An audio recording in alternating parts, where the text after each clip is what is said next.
নমস্কার বন্ধুরা, আজ আমি ভিডিওতে বলবো 2024 জানুয়ারি মাসের কুম্ভ রাশির লোকেদের জন্য মাসিক রাশিফল। নতুন বছরের প্রথম মাসটি কুম্ভ রাশির লোকেদের কেমন যাবে এবং এই জানুয়ারি মাসে নবগ্রহ কিরূপ ফল প্রদান করবে, স্বাস্থ্য, শিক্ষা, পারিবারিক জীবন, দাম্পত্য জীবন, কেরিয়ার, চাকরি, ব্যবসা, আর্থিক স্থিতি সমস্ত কিছুর উপর কিরূপ প্রভাব দিয়ে থাকবে সে কথা বিস্তারে বলবো এই ভিডিওতে, এবং ভিডিওর শেষে বলবো বেশ কিছু উপায়ের কথা। তাই সমস্তটা যদি বিস্তারিত জানতে চান তাহলে অবশ্যই ভিডিওটি শেষ পর্যন্ত দেখুন। তবে এই মাসিক রাশিফল চন্দ্র রাশি ধরেই করা। তবে ভিডিও শুরু করার আগে বলবো এই জানুয়ারি মাসে নবগ্রহের স্থিতি কিরূপ থাকবে।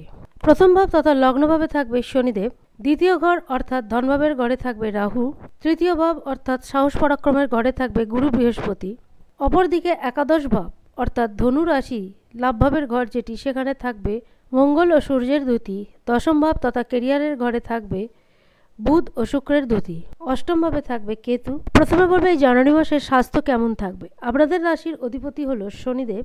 এই প্রথম ঘর ধরেই স্বাস্থ্যের বিচার করা হয়। শনিদেব মার্গী অবস্থায় লগ্নভাবে গোচর করছে, যথেষ্ট ভালো অবস্থায় থাকায় স্বাস্থ্য সম্বন্ধীয় বড়সড় কোনো সমস্যা থাকবে না, কিন্তু দ্বিতীয়ভাবে রাহু থাকায় ছোটখাটো স্বাস্থ্য সমস্যা দেখা দিতে পারে। তবে জানুয়ারি মাসে যে রাহু স্বাস্থ্য সম্বন্ধীয় সমস্যা প্রদান করবে তা নয়। এই স্থানে রাহু 1.5 বছরের কাছাকাছি থাকবে, তাই স্বাস্থ্য সম্বন্ধীয় এই ধরনের সমস্যা হামেশা দিতেই থাকবে।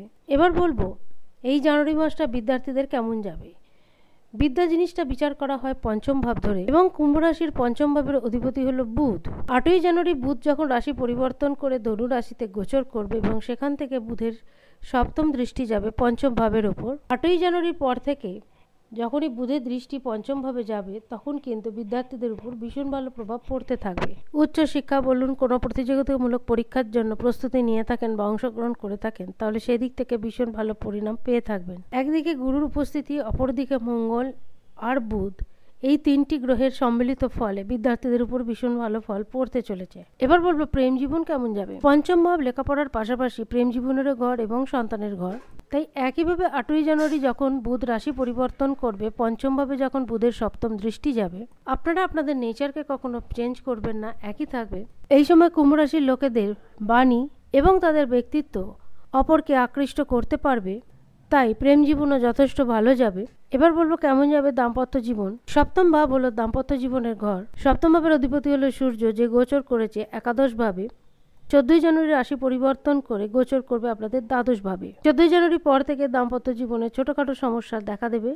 14ই জানুয়ারি পর্যন্ত ঠিকঠাক থাকবে, 14ই জানুয়ারি পর থেকে সমস্যা দেখা দেবে। সমস্যা বলতে ছোটখাটো ব্যাপারে কথা কাটাকাটি, একে অপরের মতামতকে সমর্থন না জানানো, এই ধরনের ছোটখাটো সমস্যা লেগে থাকবে।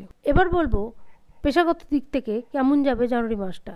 বিশেষ করে যারা ব্যবসায়ী তাদের ভাগ্যের দিক থেকে যথেষ্ট সাপোর্ট আসবে। 18ই জানুয়ারি শুক্রদেব রাশি পরিবর্তন করে একাদশ ভাবে যাবে, তার আগে দশম ভাবেই থাকবে। দশম ভাবে বসে শুক্রের দৃষ্টি যাবে 4th হাউসে। ভাগ্যের দিক থেকে যথেষ্ট সাপোর্ট পেয়ে থাকবেন।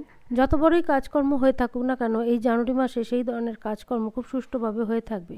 গোটা মাস মঙ্গল আপনাদের 11 তথা একাদশ ভাবেই থাকবে, তাই সমস্ত কাজকর্ম থেকে যথেষ্ট লাভবান হয়ে উঠবে। যারা চাকরিজীবী তাদেরও সময়টা যথেষ্ট ভালো যাবে। দৈনন্দিন আয়ও যথেষ্ট বৃদ্ধি ঘটে থাকবে। উপায় হিসেবে শুধুমাত্র বলবো হনুমান চল্লিশা পাঠ করুন এবং হনুমানজির বিশেষ পূজা অর্চনা করুন। আজ এই পর্যন্ত। যদি ভিডিওটি ভালো লাগে অবশ্যই জানাবেন। ধন্যবাদ।